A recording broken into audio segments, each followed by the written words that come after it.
ಎಲ್ರಿಗೂ ನಮಸ್ಕಾರ. ಮೊದಲಿಗೆ ಎಲ್ರಿಗೂ ಧನ್ಯವಾದ ಹೇಳ್ತೀನಿ. ಮನೇಲಿ ಕೂತ್ಕೊಂಡು ಆರಾಮಾಗಿ ಸಾಯಂಕಾಲ ಟೈಮ್ ಸ್ಪೆಂಡ್ ಮಾಡ್ಬೋದು ಅಂತ ಕೆಲವೊಬ್ರು ಅಂದ್ಕೊಂಡಿರ್ತಾರೆ. ಇನ್ನು ಕೆಲವರು ಅನ್ಕೋತಾರೆ ಕೆಲವೊಬ್ಬರಿಗೆ ಒತ್ತಡ ಅನ್ನೋ ಹೆಸರೇ ಒಂಥರ ಎಂಗ್ಸೈಟಿ ಫೀಲ್ ತಂದ್ಬಿಡುತ್ತೆ. ಅಯ್ಯೋ ಈ ಸಬ್ಜೆಕ್ಟ್ ಎಲ್ಲ ನಮಗೆ ಬೇಡ ಅನ್ನೋ ಥರ. ಆದರೆ ನಮಗೆ ನಾವೇನೆ ನಮ್ಮ ಬಗ್ಗೆ ನಾವೇ ಕಾಳಜಿ ತಗೊಳ್ದೆ ಮತ್ತೆ ಯಾರು ಕಾಳಜಿ ತಗೊಳಕ್ಕಾಗಲ್ಲ. ನಾವು ಒತ್ತಡವನ್ನ ಹೇಗೆ ನಿಭಾಯಿಸ್ಬೋದು, ಹೇಗೆ ಮ್ಯಾನೇಜ್ ಮಾಡ್ಬೋದು ಈ ಸ್ಟ್ರೆಸ್ ಅನ್ನ ಅಂತ ನಮ್ಗೆ ಒಂದು ಸಣ್ಣ ಅರಿವಿದ್ರೂ ಸಾಕು, ನಾವು ಆರಾಮಾಗಿರ್ಬೋದು. ಅದಕ್ಕೋಸ್ಕರ ನೀವೆಲ್ಲರೂ ಬಂದಿದ್ದೀರಾ, ತುಂಬಾ ಧನ್ಯವಾದಗಳು. ನಾನು ಮಾತು ಶುರು ಮಾಡೋಕ್ಕಿಂತ ಮುಂಚೆ ನಾನು ನಿಮ್ಮಲ್ಲಿ ಒಂದು ಪ್ರಶ್ನೆ ಕೇಳ್ತೀನಿ. ನಿಮ್ಮಲ್ಲಿ ನೀವೆಲ್ಲರೂ ಪುಸ್ತಕ ಪ್ರೇಮಿಗಳೇ, ನೀವೆಲ್ಲರೂ ಪುಸ್ತಕ ಓದ್ತೀರಿ ಅಂತ ಗೊತ್ತು. ದಿನಕ್ಕೊಂದು ಪುಟ ಆದ್ರೂ ಓದ್ತೀನಿ, ಅಥವಾ ಒಂದು ಲೇಖನ ಓದ್ತೀನಿ, ಯಾವುದೋ ಸೈನ್ಸ್ ರಿಸರ್ಚ್ ಪೇಪರ್ ಓದ್ತೀನಿ.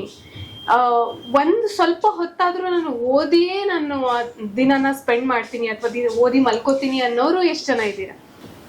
Very good. ಯಾಕೆ ಪ್ರಶ್ನೆ ಕೇಳಿದೆ ಅಂತಂದ್ರೆ, ನಾನು ಇದಕ್ಕಿಂತ ಮುಂಚೆ ಒಂದು ಕಥೆಯ ಮೂಲಕ ಇದನ್ನ ಶುರು ಮಾಡ್ತೀನಿ. ಯಾಕೆ ಇದನ್ನ ಕೇಳಿದೆ ಅಂತ ನಿಮ್ಗೆ ಕನೆಕ್ಟ್ ಆಗುತ್ತೆ ಈಸಿಲಿ. ಮಧ್ಯ ಯುರೋಪಲ್ಲಿ ಒಂದು ಹುಡುಗ ಇರ್ತಾನೆ. ಅವನಿಗೆ ತುಂಬಾ ಕನ್ಸಿರುತ್ತೆ, ಅವನಿಗೆ ತುಂಬಾ ಏನಾದ್ರೂ ಒಂದು ಸಾಧನೆ ಮಾಡ್ಬೇಕು ಅನ್ನೋ ಒಂದು ತುಡಿತ ಇರುತ್ತೆ. ಆಗ ಅವನು ಇಂಜಿನಿಯರಿಂಗ್ ಟೈಮಲ್ಲಿ, ಅವನು ಇಂಜಿನಿಯರಿಂಗ್ ಓದುವಾಗ ಅವನಿಗೆ ಇಲೆಕ್ಟ್ರಿಸಿಟಿ ಬಗ್ಗೆ ಒಂದು ಐಡಿಯಾ ಬರುತ್ತೆ. ಅದನ್ನ ತನ್ನ ಪ್ರೊಫೆಸರ್ ಹತ್ರ ಕಾಲೇಜಲ್ಲಿ ಪ್ರೆಸೆಂಟ್ ಮಾಡ್ತಾನೆ, ಅದನ್ನ ಹೇಳ್ತಾನೆ. ಅವ್ರು ಹೇಳ್ತಾರೆ, ಇಟ್ ಇಸ್ ಇಂಪಾಸಿಬಲ್, ಇದು ಸಾಧ್ಯನೇ ಇಲ್ಲ, ಈ ಐಡಿಯಾ ಎಕ್ಸಿಕ್ಯೂಟ್ ಮಾಡ್ಲಿಕ್ಕೆ ಆಗುದೇ ಇಲ್ಲ. ಅಂತ ಹೇಳಿ ಎಲ್ಲರ ಮುಂದೆ ಅವನನ್ನ ಒಂಥರ ವ್ಯಂಗ್ಯ ಮಾಡ್ತಾರೆ, ಹೀಯಾಳಿಸ್ಬಿಡ್ತಾರೆ. ಅವನು ತುಂಬಾ ನೊಂದ್ಕೊಳ್ತಾನೆ. ಆ ಟೈಮಲ್ಲಿ ತನ್ನ ಐಡಿಯಾ ಅದು ವರ್ಕೌಟ್ ಆಗಿಲ್ಲ ಅನ್ನೋದು ಅವನಿಗೆ ತುಂಬಾ ಸ್ಟ್ರೆಸ್ ಕೊಡುತ್ತೆ. ಆ ಟೈಮಲ್ಲಿ ಏನಿತ್ತು ಅಂದ್ರೆ, ಥಾಮಸ್ ಅಲ್ವಾ ಎಡಿಸನ್ ಡೈರೆಕ್ಟ್ ಕರೆಂಟ್, ಎಲೆಕ್ಟ್ರಿಸಿಟಿ ಅದು ಅದೇ ಪ್ರಚಲಿತದಲ್ಲಿತ್ತು ಆಗ. ಆದ್ರೆ ಆ ಹುಡುಗನಿಗೆ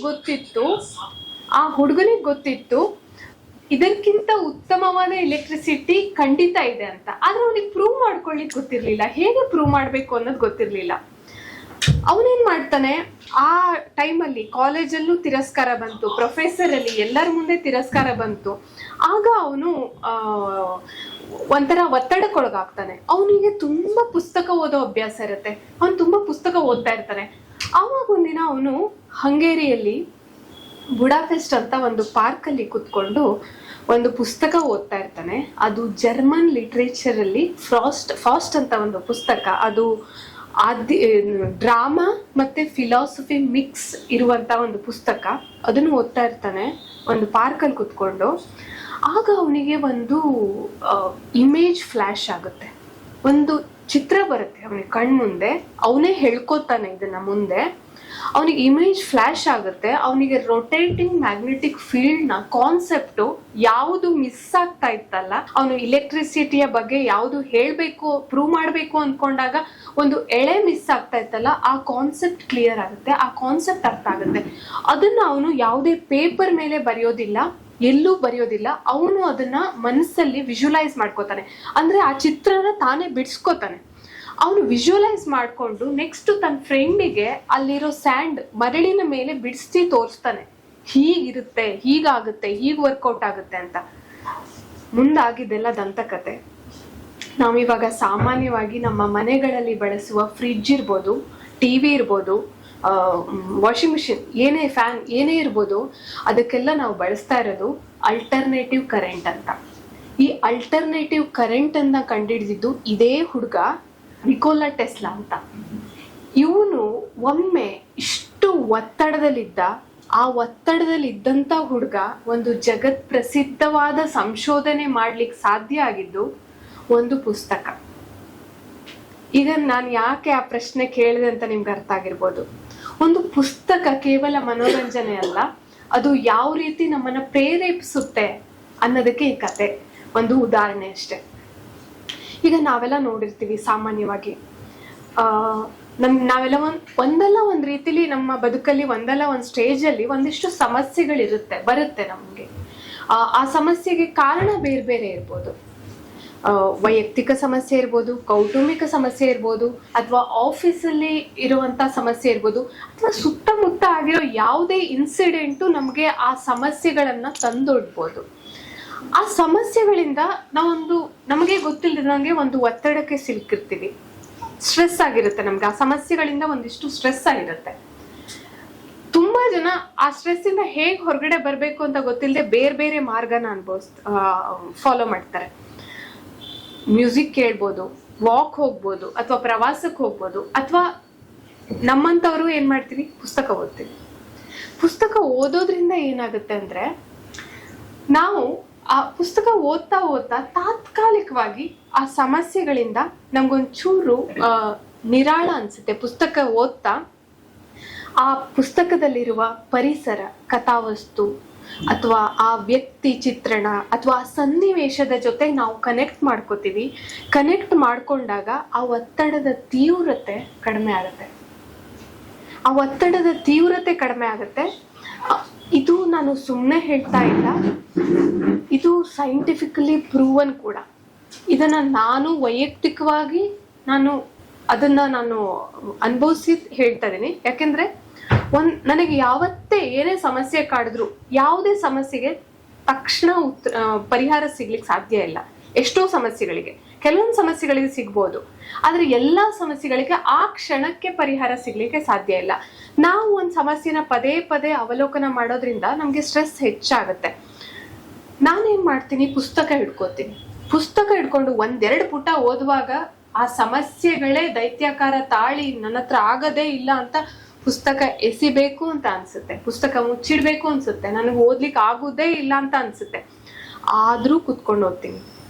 ಆವಾಗ ನನಗೆ ಆ moment of the time I will forget everything. ನನಗೆ ಆ ಸಮಸ್ಯೆಗಳೇ ಮರ್ತೇ ಹೋಗುತ್ತೆ. ಇದರಿಂದ ಸಮಸ್ಯೆಗಳಿಗೆ ಏನಾದ್ರೂ ಪರಿಹಾರ ಸಿಗುತ್ತಾ? ಖಂಡಿತ ಇಲ್ಲ. ಆದರೆ ನಾವು ಸಮಸ್ಯೆಗಳನ್ನ ಹೇಗೆ ಎದುರಿಸಬೇಕು, ಆ ಸಮಸ್ಯೆ ಎದುರಿಸಬೇಕಾದ ಒಂದು ಜಾಣ್ಮೆ, ತಾಳ್ಮೆ ಮತ್ತೆ ಸಂಯಮ ನಮ್ಗೆ ಸಿಗುತ್ತೆ. ನಾವು ಆ ಸಮಸ್ಯೆಗಳಿಂದ ಉಂಟಾದ ಸ್ಟ್ರೆಸ್ ಅನ್ನ ಮ್ಯಾನೇಜ್ ಮಾಡ್ಬೋದು. ಒಂದು ಸಶಕ್ತವಾಗಿ ಅದನ್ನ ಹ್ಯಾಂಡಲ್ ಮಾಡುವಂತ ಕೆಪಾಸಿಟಿ ನಮ್ಗೆ ಸಿಗ್ತದೆ. ಇದನ್ನ ಸೈಂಟಿಫಿಕಲಿ ಕೂಡ ಹೇಳ್ತಾರೆ, ವೈಜ್ಞಾನಿಕವಾಗಿ ಇದನ್ನ ಪ್ರೂವ್ ಮಾಡಿದ್ದಾರೆ. ಕಾಗ್ನಿಟಿವ್ ಸೈಕಾಲಜಿ ಅಂತ ಇದೆ. ಅದ್ರ ಪ್ರಕಾರ ಈ ಒತ್ತಡಕ್ಕೆಲ್ಲ ಕಾರಣ ರುಮಿನೇಷನ್ ಅಂತ ಒಂದು ಪ್ರಕ್ರಿಯೆ. ರುಮಿನೇಷನ್ ಅಂದ್ರೆ ಏನು ಅಂತಂದ್ರೆ, ಒಂದೇ ಒಂದು ಸಮಸ್ಯೆಯನ್ನ ನಾವು ಪದೇ ಪದೇ ಅವಲೋಕನ ಮಾಡೋದು. ಹೇಗೆ ಅಂತಂದ್ರೆ, ಇವಾಗ ಯಾವ್ದೋ ಒಂದು ಸಮಸ್ಯೆ ಇದೆ, ಅಯ್ಯೋ ನನಗೆ ಯಾಕೆ ಹೀಗಾಯ್ತು, ನನ್ಗೆ ಆಗೋಯ್ತು, ಯಾಕೆ ನನ್ ಜೊತೆನೆ ಹೀಗಾಗ್ತಿದೆ, ಇದಕ್ಕೆಲ್ಲ ಕಾರಣ ಏನು? ಸಮಸ್ಯೆ ಅವಲೋಕನ ಮಾಡುವುದು ತಪ್ಪಲ್ಲ, ಆದ್ರೆ ಅದನ್ನ ಪದೇ ಪದೇ ಅವಲೋಕನ ಮಾಡೋದು, ಅದರಿಂದ ಒತ್ತಡ ಹೆಚ್ಚಾಗುತ್ತೆ. ಆ ಪ್ರಕ್ರಿಯೆಗೆ ಕಾಗ್ನಿಟಿವ್ ಸೈಕಾಲಜಿಯಲ್ಲಿ ರುಮಿನೇಷನ್ ಅಂತ ಹೇಳ್ತಾರೆ. ಇದು ಹೇಗೆ ಪುಸ್ತಕ ಜೊತೆ ಕನೆಕ್ಟ್ ಆಗುತ್ತೆ ಅಂತಂದ್ರೆ, ನಾವು ಇವಾಗ ಪುಸ್ತಕ ಓದಿದಾಗ ನಾವು ಪುಸ್ತಕದ ಆ ಕಥೆಯಲ್ಲಿರುವ ಪರಿಸರ ಜೊತೆಗೆ ಆ ನಮ್ಮ ಬ್ರೈನ್ ಇದೆಯಲ್ಲ, ಎವ್ರಿಥಿಂಗ್ ಇಸ್ ಕನೆಕ್ಟೆಡ್ ಇಯರ್. ಎಲ್ಲ ಸ್ಟ್ರೆಸ್ ಸಮಸ್ಯೆಗಳಿಗೆ ಮೂಲ ಕಾರಣ ನಮ್ಮ ಬ್ರೈನ್. ಅಲ್ಲಿ ಅದರ ಕಾನ್ಸಂಟ್ರೇಷನ್, ಅದರ ಏಕಾಗ್ರತೆ ಕಂಪ್ಲೀಟ್ಲಿ ಕಥೆಯ ಪರಿಸರದ ಜೊತೆ ಅಥವಾ ಆ ಪುಸ್ತಕದಲ್ಲಿರುವ ವಿಷಯದಲ್ಲಿ ಕೇಂದ್ರೀಕೃತ ಆಗುತ್ತೆ. ಆ ಪುಸ್ತಕದಲ್ಲಿರುವ ವಿಷಯದಲ್ಲಿ ಕೇಂದ್ರೀಕೃತ ಆದಾಗ ಅದು ನರೇಟಿವ್ ಎಮರ್ಷನ್ ಅಂತ ಹೇಳ್ತೀವಿ. ಕಂಪ್ಲೀಟ್ಲಿ ನಾವು ಅದರಲ್ಲಿ ತೊಡಗಿಸ್ಕೊಳ್ತೀವಿ ನಮ್ಮನ್ನ. ಆವಾಗ ಸಮಸ್ಯೆಯ ಒತ್ತಡದ ತೀವ್ರತೆ ಕಡಿಮೆ ಆಗುತ್ತೆ. ನಾವು ಒತ್ತಡ ರಹಿತವಾಗಿ ಯಾವುದೇ ಸಮಸ್ಯೆಗಳಿಗೆ ಪರಿಹಾರವನ್ನ ಸುಲಭವಾಗಿ ತಗೊಳ್ಬೋದು. ಆಗ ತಗೊಂಡ ನಿರ್ಧಾರ, ಒತ್ತಡವಿಲ್ಲದೆ ತಗೊಂಡ ನಿರ್ಧಾರ ತುಂಬಾ ಗಟ್ಟಿಯಾಗಿರುತ್ತೆ ಮತ್ತು ಸಶಕ್ತವಾಗಿರುತ್ತೆ. ಒಂದು 2009 ಅಲ್ಲಿ ಯೂನಿವರ್ಸಿಟಿ ಆಫ್ ಸಸೆಕ್ಸ್ ಒಂದು ಅಧ್ಯಯನ ನಡೆಸುತ್ತೆ. ಆ ಅಧ್ಯಯನದಲ್ಲಿ ಒಂದಿಷ್ಟು ಜನರನ್ನ ಅದು ಒಳಗೊಳ್ಳುತ್ತೆ. ಅಂದ್ರೆ ಅವರಿಗೆ ಬೇರೆ ಬೇರೆ ಸಮಸ್ಯೆಗಳು ಇರ್ಬೋದು, ಆ ಜನರಿಗೆ ವೈಯಕ್ತಿಕ ಸಮಸ್ಯೆ ಇರ್ಬೋದು, ಆಫೀಸ್ ಸಮಸ್ಯೆ ಇರ್ಬೋದು, ಬೇರೆ ಬೇರೆ ಫೀಲ್ಡ್ ಅಲ್ಲಿ ಬೇರೆ ಬೇರೆ ಸಮಸ್ಯೆಗಳಿಂದ, ಆ ಸಮಸ್ಯೆಗಳಿಂದ ಉಂಟಾದ ಒತ್ತಡದಿಂದ ಬಳಲುತ್ತಿರುವ ಜನರನ್ನ ಅದು ಒಳಗೊಳ್ಳುತ್ತೆ. ಆಗ ಏನಾಗುತ್ತೆ ಅಂದ್ರೆ ಅವರನ್ನ ಒಂದಿಷ್ಟು ಗುಂಪಾಗಿ ಅದು ವಿಂಗಡಿಸುತ್ತೆ. ಒಂದಿಷ್ಟು ಒತ್ತಡಕ್ಕೊಳಗಾದ ಒಂದಿಷ್ಟು ಜನರನ್ನ ಮ್ಯೂಸಿಕ್ ಒಳ್ಳೊಳ್ಳೆ ಮ್ಯೂಸಿಕ್ ಅನ್ನ ಕೇಳಿಸುತ್ತೆ. ಇನ್ನೊಂದಿಷ್ಟು ಜನಕ್ಕೆ ವಾಕ್ ಮಾಡಿಸುತ್ತೆ ಅಥವಾ ಫಿಸಿಕಲ್ ಎಕ್ಸಸೈಸ್ ಮಾಡಿಸುತ್ತೆ. ಇನ್ನೊಂದಿಷ್ಟು ಜನರನ್ನ ಅದು ವಿಡಿಯೋ ಗೇಮ್ಸ್ ಅಥವಾ ಯಾವುದೇ ಮನರಂಜನೆ ರಿಲೇಟೆಡ್ ಅದನ್ನ ತೋರಿಸುತ್ತೆ. ಮತ್ತೊಂದಿಷ್ಟು ಜನರನ್ನ ಪುಸ್ತಕ ಓದಿಸುತ್ತೆ. ಆ ಜನರಿಗೆ ಪುಸ್ತಕ ಓದ್ಲಿಕ್ಕೆ ಆ ವಿಶ್ವವಿದ್ಯಾಲಯ ಹೇಳುತ್ತೆ. ಆಗ ಬಂದಿರೋ ಆ ಸ್ಟಡಿಯಿಂದ, ಆ ಸಂಶೋಧನೆಯ ಪ್ರಕಾರ ಮ್ಯೂಸಿಕ್, ವಾಕ್, ವಿಡಿಯೋ ಗೇಮ್ಸ್ ಅಥವಾ ಯಾವುದೇ ಬೇರೆ ಮನರಂಜನೆಗೆ ಕಂಪೇರ್ ಮಾಡಿದ್ರೆ ಪುಸ್ತಕ ಓದೋದ್ರಿಂದ ರೆಡ್ಯೂಸ್ ಆದ ಸ್ಟ್ರೆಸ್ ಪ್ರಮಾಣ ತುಂಬಾ ಜಾಸ್ತಿ ಅಂತ. ಅಂದ್ರೆ ನಾವು 6 ನಿಮಿಷಗಳ ಕಾಲ ಒಂದು ಪುಸ್ತಕ ಓದಿದ್ರೆ ನಮ್ಮ ಸ್ಟ್ರೆಸ್ನ 68% ಕಡಿಮೆ ಆಗುತ್ತೆ. ಇದು ನಂಬಲೇಬೇಕು, ಯಾಕೆಂದ್ರೆ ಇದು 2009 ಅದು ವಿಶ್ವವಿದ್ಯಾಲಯ ಅದನ್ನು ಪ್ರಮಾಣಿಸಿದೆ. ಲೈವ್ ಆಗಿ ಒಂದಿಷ್ಟು ಜನ ಆ ಸ್ಟಡಿಯ ಭಾಗವಾಗಿ ಮಾಡಿಕೊಂಡು ಅದು ಪ್ರಮಾಣ ಮಾಡಿದೆ. 6 ನಿಮಿಷಗಳ ಕಾಲ ಒಂದು ಪುಸ್ತಕಕ್ಕೆ ಅಥವಾ ಒಂದು ಓದಿಗೆ 68% ಆಫ್ ಸ್ಟ್ರೆಸ್ ಅನ್ನ ಕಡಿಮೆ ಮಾಡ್ಲಿಕ್ಕಿದೆ ಅಂತಾದ್ರೆ, ನಾವು ದಿನವೂ ಪುಸ್ತಕ ಓದಿದ್ರೆ ನಮ್ಗೆ ಸ್ಟ್ರೆಸ್ಸೇ ಇರೋದಿಲ್ಲ, ಸ್ಟ್ರೆಸ್ ಫ್ರೀ ಆಗಿರ್ಬೋದು. ಇದು ಯಾರಿಗೂ ಗೊತ್ತೇ ಇಲ್ಲ, ಎಷ್ಟೋ ಜನರಿಗೆ ಈ ವಿಷಯನೇ ಗೊತ್ತಿಲ್ಲ. ನಾವು ಪುಸ್ತಕ ಓದೋದ್ರಿಂದ ಸ್ಟ್ರೆಸ್ ಫ್ರೀ ಲೈಫ್ ಅಲ್ಲಿ ಬದುಕ್ಬೋದು ಅಂತ. ಸ್ಟ್ರೆಸ್ ಅನ್ನ ಹ್ಯಾಂಡಲ್ ಮಾಡೋದು ತುಂಬಾ ಈಸಿ ಆಗುತ್ತೆ. ಸ್ಟ್ರೆಸ್ ಆಗೋದೇ ಇಲ್ಲ ಅಂತಲ್ಲ, ಬಟ್ ಸ್ಟ್ರೆಸ್ ಅನ್ನ ಹ್ಯಾಂಡಲ್ ಮಾಡೋದು ನಮ್ಗೆ ಈಸಿ ಆಗುತ್ತೆ. ನಾವು ಅದನ್ನ ಒಂದು ಡಿಗ್ನಿಫೈಡ್ ರೀತಿಯಲ್ಲಿ ಹ್ಯಾಂಡಲ್ ಮಾಡ್ಬೋದು ಸಮಸ್ಯೆಯನ್ನ. ಆ ಸಂಶೋಧನೆಯಲ್ಲಿ ಭಾಗವಹಿಸಿದ್ರಲ್ಲ, ಅವರಲ್ಲಿ ಪುಸ್ತಕ ಓದೋರು ಅವರ ಹಾರ್ಟ್ ರೇಟ್ ಮತ್ತೆ ಮಸಲ್ ಟೆನ್ಷನ್ ನಿಧಾನಕ್ಕೆ ಕಡಿಮೆ ಆಯ್ತಂತೆ. ಯಾಕೆಂದ್ರೆ ನಾವು ಸ್ಟ್ರೆಸ್ ಮಾಡ್ಕೊಂಡಾಗ ನಮ್ಗೆ ಸಡನ್ ಆಗಿ BP ರೇಸ್ ಆಗುತ್ತೆ, ಹಾರ್ಟ್ ರೇಟ್ ಜಾಸ್ತಿ ಆಗುತ್ತೆ, ಮಸಲ್ ಟೆನ್ಷನ್ ಆಗುತ್ತೆ, ಎಂಟೈರ್ ಮಸಲ್ ಪಾರ್ಟ್ ಒಂಥರ ಪೇನ್ ಬರ್ತಾ ಇರುತ್ತೆ. ಅದು ಮಸಲ್ ಟೆನ್ಷನ್ ಅಂತ ಹೇಳ್ತಾರೆ ಅದಕ್ಕೆ. ಅದೆಲ್ಲ ನಿಧಾನವಾಗಿ ಕಡಿಮೆ ಆಯ್ತಂತೆ. ಇದೆಲ್ಲ ಸ್ಟಡಿಯಲ್ಲಿ ಪ್ರೂವ್ ಆಗಿದೆ. ಹಾಗೇನೆ ಇದು ನಾವು ಒಂದೇ ಸಮಸ್ಯೆಯನ್ನ ಪದೇ ಪದೇ ಅವಲೋಕನ ಮಾಡೋದ್ರಿಂದ ಒಂದು ಸಿಂಪಥೆಟಿಕ್ ನರ್ವಸ್ ಸಿಸ್ಟಮ್ ನಾವು ಅದರೊಳಗಡೆ ಇದ್ಬಿಡ್ತೀವಿ. ನಂಗೆ ಯಾಕೆ ಹೀಗಾಯ್ತು, ಯಾಕೆ ನನಗೆ ಆಗ್ತಾ ಇದೆ, ನನ್ನ ಲೈಫಲ್ಲೇ ಹಿಂಗಾಗ್ತಿದೆ, ನನಗೆ ಸಮಸ್ಯೆ ಬರ್ತಿದೆ, ಅದೊಂಥರ ಆ ಸಿಂಪಥೆಟಿಕ್ ನರ್ವಸ್ ಸಿಸ್ಟಮ್ ಅಲ್ಲಿ ಅದು ಸ್ಟ್ರೆಸ್ ಜನರೇಟ್ ಆಗುತ್ತೆ. ಆಗ ನಮಗೆ ಫಿಸಿಕಲ್ ಪ್ರಾಬ್ಲಮ್ ಕೂಡ ಜಾಸ್ತಿ ಆಗುತ್ತೆ. ಅದೇ ಪುಸ್ತಕ ಓದೋದ್ರಿಂದ ಪ್ಯಾರಾಸಿಂಪಥೆಟಿಕ್ ನರ್ವಸ್ ಸಿಸ್ಟಮ್ ಆಕ್ಟಿವೇಟ್ ಆಗುತ್ತೆ. ಪುಸ್ತಕ, ಯಾವುದೇ ಪುಸ್ತಕ, ನಿಮಗೆ ಇಷ್ಟವಾದ ಪುಸ್ತಕ ಓದೋದ್ರಿಂದ ನಮಗೆ ಸಿಂಪಥೆಟಿಕ್ ನರ್ವಸ್ ಸಿಸ್ಟಮ್ ಜಾಗೃತ ಆಗುತ್ತೆ. ಇದು ಸರಳವಾಗಿ ಹೇಳಬೇಕು ಅಂತಂದ್ರೆ, ಸೆಟ್ಟಿಂಗ್ಸ್ ಚೇಂಜ್ ಆದಾಗ, ಯಾವುದೇ ನಿಮ್ಮ ಡಿವೈಸ್ ಅಲ್ಲಿ ಆಗಿರ್ಲಿ, ಎಲ್ಲೇ ಸೆಟ್ಟಿಂಗ್ಸ್ ಎಲ್ಲ ಚೇಂಜ್ ಆದಾಗ, ಹೆಚ್ಚು ಕಡಿಮೆ ಆದಾಗ ನಾವೇನ್ ಮಾಡ್ತೀವಿ, ರೀಸೆಟ್ ಪ್ರೆಸ್ ಮಾಡ್ತೀವಿ. ಇಟ್ ಈಸ್ ಆಲ್ಸೋ, ಓದುವುದು ಒಂದು ರೀಸೆಟ್ ಪ್ರೆಸ್ ಮಾಡ್ದಂಗೆ. ನಮ್ಮ ಸ್ಟ್ರೆಸ್ ಅನ್ನ ರೀಸೆಟ್ ಮಾಡ್ಲಿಕ್ಕೋಸ್ಕರ ನಾವು ಓದ್ಬೇಕು. ಈ ರೀಸೆಟ್ ಸೆಟ್ ಮಾಡಿದಾಗ ಹೇಗೆ ಆ ಸೆಟ್ಟಿಂಗ್ಸ್ ಎಲ್ಲ ಡಿಫಾಲ್ಟ್ ಆಗಿ ಹೋಗುತ್ತೋ, ಹಾಗೇನೆ ಈ ಓದುವಿಕೆ ಕೂಡ ನಮ್ಮಲ್ಲಿ ಪ್ಯಾರಾಸಿಂಪಥೆಟಿಕ್ ನರ್ವಸ್ ಸಿಸ್ಟಮ್ ಅನ್ನ ಜಾಗೃತ ಮಾಡಿ ನಮ್ಮನ್ನ ಒಂದು ನಿರಾಳವಾಗಿ ಇರಿಸುತ್ತೆ ಅಂತ ಸ್ಟಡಿ ಹೇಳುತ್ತೆ. ನ್ಯೂರೋ ಸೈನ್ಸ್ ಪ್ರಕಾರ ಈ ಪುಸ್ತಕ ಓದೋದ್ರಿಂದ ನಾವು ಬೇರೆಯವರ ಭಾವವನ್ನ ಗ್ರಹಿಸ್ಬೋದು, ಅಥವಾ ನಾವು ನೋಡುವ ದೃಷ್ಟಿಕೋನವೇ ಬೇರೆ ಆಗುತ್ತೆ. ಈಗ ನಾನು ಒಂದು ವಿಷಯವನ್ನ ಅಥವಾ ಒಂದು ಘಟನೆಯನ್ನ ನೋಡುವುದು ನನ್ನ ದೃಷ್ಟಿಕೋನ, ಅದೇ ಇನ್ನೊಬ್ರು ನೋಡುದು ಅವರ ದೃಷ್ಟಿಕೋನ. ನಾನು ಅಂದ್ಕೊಂಡಾಗೆ ಇನ್ನೊಬ್ರು ಅಂದ್ಕೋಬೇಕು ಅಂತ ಖಂಡಿತ ಇಲ್ಲ. ಒಬ್ಬೊಬ್ಬರ ದೃಷ್ಟಿಕೋನ ಒಂದೊಂದ್ ತರ ಇರುತ್ತೆ. ಅದೇ ನಾವು ಪುಸ್ತಕ ಓದ್ತಾ ಹೋದಾಗ ನಮಗೆ ಬೇರೆ ಬೇರೆ ದೃಷ್ಟಿಕೋನಗಳು ನಮ್ಗೆ ಅರ್ಥ ಆಗುತ್ತೆ. ಎಲ್ಲ ಬೇರೆಯವರ ಭಾವ ಗ್ರಹಿಸ್ಲಿಕ್ಕೆ ಸುಲಭ ಆಗುತ್ತೆ. ಸೋಷಿಯಲ್ ಅವೇರ್ನೆಸ್, ಈಗ ಸಾಮಾಜಿಕ ಗ್ರಹಿಕೆ ಅಂತೀವಲ್ಲ, ಅದು ನಮ್ಗೆ ಹೆಚ್ಚಾಗುತ್ತೆ. ಆಗ ಏನಾಗುತ್ತೆ ಅಂದ್ರೆ, ನಾವು ಇದನ್ನ ಒಂದು ಥಿಯರಿ ಆಫ್ ಮೈಂಡ್ ಅಂತ ಹೇಳ್ತೀವಿ. ಈ ಭಾವವನ್ನ ಗ್ರಹಿಸ್ಲಿಕ್ಕೆ ಥಿಯರಿ ಆಫ್ ಮೈಂಡ್ ಅಂತ ಹೇಳ್ತೀವಿ. ಇದರಿಂದ ಏನಾಗುತ್ತೆ ಅಂತಂದ್ರೆ, ನಮ್ಮ ಇಮೋಷನಲ್ ಇಂಟೆಲಿಜೆನ್ಸ್ ಜಾಸ್ತಿ ಆಗುತ್ತೆ. ಈಗ ಫಾರ್ ಎಕ್ಸಾಂಪಲ್, ಒಂದು ಪುಸ್ತಕ, ನಾನು ನನ್ನ ಇಷ್ಟದ್ದೇ ಪುಸ್ತಕ ತಗೋತೀನಿ. ಪ್ರಿಯೆ ಚಾರುಶಿಲೆ ಅಂತ ನಾಗರಾಜ್ ವಸ್ತಾರೆ ಅವರು ಬರೆದಿದ್ದು ಪುಸ್ತಕ. ಅದರಲ್ಲಿ ಕಂಪ್ಲೀಟ್ಲಿ ಪೂರಿ ಜಗನ್ನಾಥನ ಚಿತ್ರಣ ಇದೆ. ಅದು ಕಾದಂಬರಿನೇ ಇರ್ಬೋದು, ಅದರಲ್ಲಿ ಸ್ಟೋರೀಸೇ ಇರ್ಬೋದು, ಆದರೆ ಅಲ್ಲಿ ಒಂದ್ ಕಪಲ್ಸ್ ಅಲ್ಲಿ ಹೋಗ್ತಾರೆ, ಆ ಪೂರಿ ಜಗನ್ನಾಥನಕ್ಕೆ ಹೋಗ್ತಾರೆ, ಆ ಜಗನ್ನಾಥನ ಸನ್ನಿಧಿ, ಅಲ್ಲಿರೋ ಬೀಚು, ಆ ಜಗನ್ನಾಥನ ಅಲ್ಲಿ ಪೂರಿ ಜಗನ್ನಾಥಗೆ ನಡೆಯುವ ಆ ಜಾತ್ರೆ ಇರ್ಬೋದು, ಅಥವಾ ಅಲ್ಲಿ ನಡೆಯುವ ರಿಚುವಲ್ಸ್ ವಿಧಿ ವಿಧಾನಗಳೆಲ್ಲ ವಿವರಿಸ್ತಾ ಹೋದಾಗೆ ಪೂರಿನ ನೋಡೇ ಇಲ್ಲ. ಪೂರಿ ಜಗನ್ನಾಥನ ಬಗ್ಗೆ ಗೊತ್ತು ಅಷ್ಟೇ ಬಿಟ್ರೆ ನಾನು ಪೂರಿ ನೋಡೇ ಇಲ್ಲ, ಅದ್ರ ಹತ್ರ ಸುತ್ತಮುತ್ತ ಎಲ್ಲೂ ನೋಡಿಲ್ಲ. ನಾನು ಅಲ್ಲಿ ಮಾನಸಿಕವಾಗಿ ಪ್ರವಾಸ ಮಾಡ್ಲಿಕ್ಕೆ ಸಾಧ್ಯ ಆಯ್ತು. ಯಾಕೆಂದ್ರೆ ಆ ಕಥೆಯನ್ನ, ಆ ಕೃತಿಯನ್ನ ಓದ್ತಾ ಹೋದಾಗೆ ಅವರು ಕಟ್ಟಿಕೊಟ್ಟ ಚಿತ್ರಣ ನಮ್ಮನ್ನ ಒಂದು ಮಾನಸಿಕ ಪ್ರವಾಸಕ್ಕೆ ಕರೆದುಕೊಂಡು ಹೋಗ್ತದೆ. ಇದು ಆ ಪುಸ್ತಕಕ್ಕಷ್ಟೇ ಸೀಮಿತ ಅಂತ ನಾನು ಹೇಳ್ತಾ ಇಲ್ಲ. ತುಂಬಾ ಪುಸ್ತಕಗಳಲ್ಲಿ ನಾವು ಪುಸ್ತಕದ ಜೊತೆಗೆ ನಾವು ಕೂಡ ಮಾನಸಿಕವಾಗಿ ಪ್ರವಾಸ ಮಾಡಿರ್ತೀವಿ. ಅದರಿಂದ ಏನಾಗುತ್ತೆ ಅಂದ್ರೆ ನಮ್ಮ ಇಮೋಷನಲ್ ಇಂಟೆಲಿಜೆನ್ಸ್ ಜಾಸ್ತಿ ಆಗುತ್ತೆ.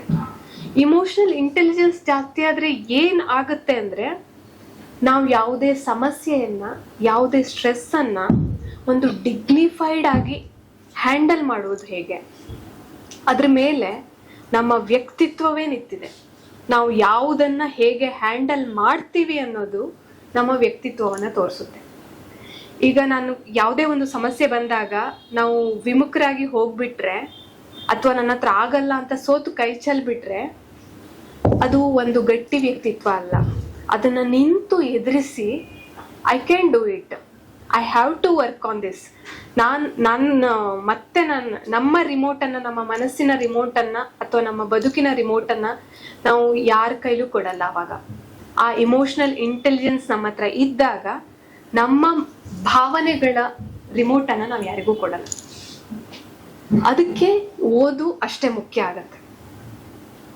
ಈಗ ಒಂದು ಸರಳವಾಗಿ ಈ ಓದನ್ನ ಹೇಳ್ಬೇಕು ಅಂತಂದ್ರೆ, ನಾವೊಂದು ರೂಮಲ್ಲಿ ಇರ್ತೀವಿ. ಆ ರೂಮಲ್ಲಿ ಕಿಟಕಿ ಇದೆ, ಬಾಗ್ಲಿದೆ, ತುಂಬಾ ಸಫೋಕೇಶನ್, ಲೈಟ್ ಇದೆ, ಎಲ್ಲ ವ್ಯವಸ್ಥೆ ಇದೆ, ಗಾಳಿ ಒಂದಿಲ್ಲ. ನೀವಿದ್ದೀರಿ ಅಲ್ಲಿ, ನೀವು ಅಲ್ಲಿ ಕುತ್ಕೊಂಡಿರ್ತೀರಿ ಅಂದ್ಕೊಳ್ಳಿ. ಒಂದ್ ಸ್ವಲ್ಪ ಹೊತ್ತಿಗೆಲ್ಲ ಯು ಫೀಲ್ ಸಫೋಕೇಶನ್. ನಂಗೆ ಆಗಲ್ಲ, ನನಗೆ ಸಫೋಕೇಶನ್ ಆಗ್ತಿದೆ ಅಂತ. ಏನ್ ಮಾಡಕ್ಕಾಗುತ್ತೆ? ಹೊರಗಡೆಯಿಂದ ಲಾಕ್ ಹಾಕೊಂಡು ಹೋಗ್ಬಿಟ್ಟಿದ್ದಾರೆ. ಏನ್ ಮಾಡ್ಬೇಕು? ಕಿಟಕಿ ಇದೆ, ಓಪನ್ ಮಾಡ್ಬೇಕು ಅಷ್ಟೆ. ಓಪನ್ ಮಾಡಿದ್ರೆ ಗಾಳಿ ಬರುತ್ತೆ, ಆಹ್ಲಾದ ಆಗುತ್ತೆ, ತಂಗಾಳಿ ಬರುತ್ತೆ, ಯು ವಿಲ್ ಫೀಲ್ ಬೆಟರ್. ಅವಾಗ ಹ್ಯಾಪಿಲಿ ಬ್ರೀತ್ ಮಾಡ್ಬೋದಲ್ವಾ? ಈ ಪುಸ್ತಕ ಕೂಡ ಒಂದು ಕಿಟಕಿ ಅಂತೆ. ನಾವು ಅದನ್ನ ಓಪನ್ ಮಾಡಿ ಓದ್ಲಿಕ್ಕೆ ಮನ್ಸು ಮಾಡ್ಬೇಕಷ್ಟೆ. ಸಫೋಕೇಶನ್ ಆಗೋದೇ ಇಲ್ಲ ಅವಾಗ. ಪುಸ್ತಕ ಓದಿದಾಗ, ಈಗ ನಾವೊಂದು ರೂಮಲ್ಲಿ ಕುತ್ಕೊಂಡು ಹೇಗೆ ಸಫೋಕೇಶನ್ ಫೀಲ್ ಆಯ್ತು ಅಂತ ಅನ್ಕೋತೀವೋ, ಪುಸ್ತಕ ಓದಿದ್ರೆ ಆ ಸಫೋಕೇಶನ್ ಫೀಲ್ ಹೋಗುತ್ತೆ. ಬಿಕಾಸ್ ಪುಸ್ತಕನೇ ಒಂದು ಕಿಟಕಿ ಹಾಗೆ. ಇನ್ಮೇಲಾದ್ರೂ ನಾವೆಲ್ಲರೂ ನಮ್ಗೆ ನಾವೇ ಎಷ್ಟೋ ಜನ, ಇನ್ಫ್ಯಾಕ್ಟ್ ನಾನೇ ಎಷ್ಟೋ ಸಲ ಮಾಡಿದ್ದೀನಿ ಅದು, ಆ ತಪ್ಪನ್ನ. ನನಗೆ ಟೈಮೇ ಇಲ್ಲ, ನಾವು ಫಸ್ಟ್ ಎಕ್ಸ್ಕ್ಯೂಸ್ ಕೊಡೋದೇ ಅದು.